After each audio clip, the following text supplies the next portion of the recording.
Alright, well, I decided to do a room tour, not so much for the viewing audience, mainly because there really is none, but more so for myself, because I've noticed that my collection has kind of gotten to a certain point where I can no longer really remember offhand all the stuff that I have, which is kind of bad, so I've had to do some writing stuff down and whatnot. So I figured it might be nice to do a little video, at least every year, to kind of see where how my collection has grown now that I have two YouTube channels, one focused on my remixes, the other one focused on video production for the Arthur X Jason show and the Beat a Game series that I have and all the other stuff I'm going to put up there. So I figured I might as well throw this up there. I'm sure someone maybe at a later date might find this stuff interesting. If not, it'll be a record for me. So, and plus I decided to do it too because I've got a bunch of new systems and I finally cleaned the room. Because if one thing that I can say about myself, I'm a pretty messy person. But to me, in the mess, there is usually organization, at least in my head. But so we're just gonna go around and I'm gonna show you some stuff, both I guess music-wise and video game-wise. So and I'll kind of explain as we go along here.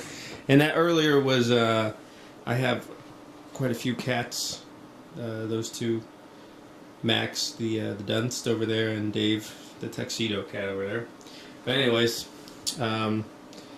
this is the main computer setup where I do my music production, and as of starting in January or December, I guess, where I'm doing a lot of my video editing.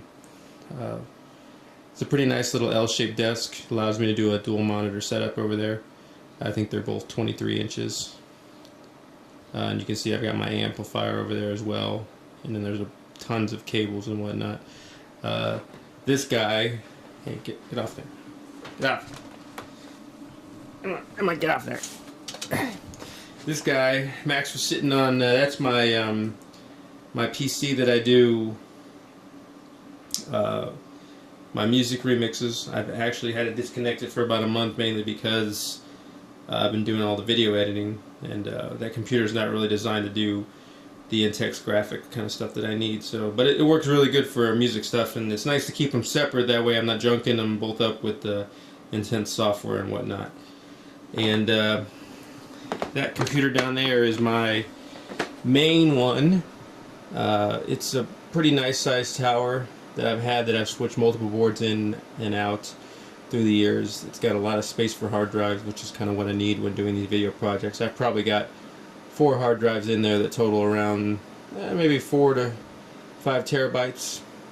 And most of that's just taken up from either recording videos, from doing video game playthroughs, or the video videos, which can be pretty large considering the camera that I'm using. It usually becomes a couple gigabytes for about 10 minutes. So there's an old mixer. There's my Marshall amp that I've had forever, and then some other effects and stuff that I don't really use quite so much. Here's a wah.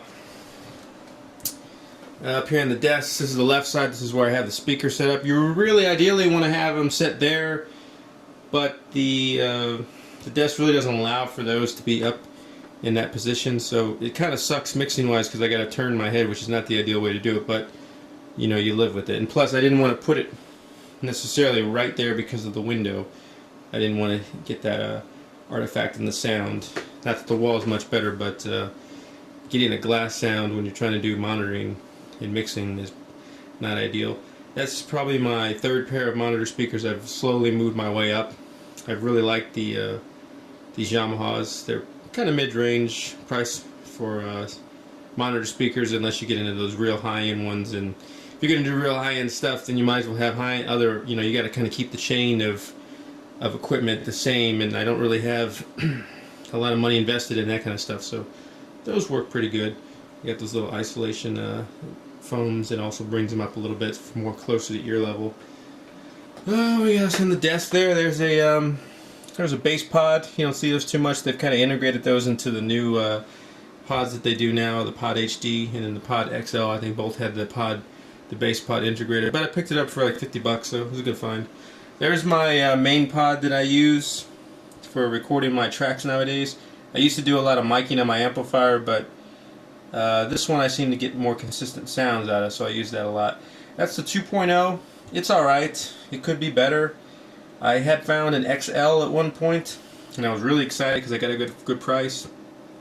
But unfortunately, I guess it was defective because it would only stay on for about 15-20 minutes until it got a little warm, and then it would keep freezing up and resetting, which was really a shame because I was able to use it for a few tracks, lead track wise, and it sounded great, and that's probably what I would have continued to use it for, but alas, I didn't. I had to take it back because it was defective. I'm hoping to get a Pod HD, but those things are about 500 bucks brand new. There's a microphone with a pop filter for doing commentary tracks or singing. There's the secondary left monitor that I'll put like drum tracks on, or other various VST plugins that I'm running off the main mixing monitor here. There's a laptop I use that I've had for a while for doing a little research when I'm doing stuff on this computer. As you can see, there's my Game Chasers DVD that I got, and the bonus disc. There's a JBL Flip that I use for my phone. Sometimes when I want to listen to music or I'm doing some other research and I'm not using this guy. There's the where is it? There's the mixing thing I use, an MBox 2. Kind of got it hot wired to work with Sonar 7, which is what I mainly used. Designed for Pro Tools, but I never really got into Pro Tools, and I find Sonar much easier to use for what I'm doing it for, so I've kind of got it rigged up to use it with Sonar. There's Doritos. I love Doritos and Cheez-Its. There's the camera I shoot a lot of stuff with. I think it's a G10 Canon. There's some pictures and games. There's a dead cat, or a windsock, whatever you call it. Here's my phone. There's the speakers that I use. I really like those. It has its 2.1 system. I think it gives you a lot of clarity, and for what it is and the size wise, I've got about 3 pairs of them in my house. I have a couple other computers, so I use those for that. They're really, really good. Keyboard, mouse. I still got this old clunker that's probably like 10 years old, but still works, so why change? Monster, I need that when I'm doing my other shit. As you can see, in the whole wreck of crap back there. Let's see, Digitech Wah down there. There's my there's the thing. I think it's called a Dazzle something or another. A lot of people use these. That's what I use to capture my video game footages with. I have a an HD capturing system that has a pass-through. I can't remember what the name of it is, but I don't have it in here. It's in the other room, and I use it for anything like my 360 or my Xbox One, which I haven't used, but I will use soon. There's the subwoofer, and that's pretty much the most for the computer setup. Like I said, it's a pretty big mess, but it is what it is. Over there in the corner is the some of the guitars that I use. There's a bass guitar right there. It's a 5-string. It's an Austin. It's a piece of shit, but it works. There's an acoustic guitar back there. That's I use occasionally.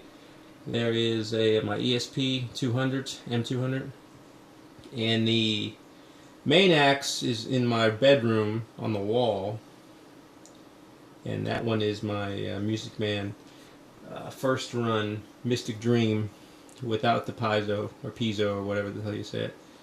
And I really that's the one I use mainly for everything, but I don't like leaving it in here.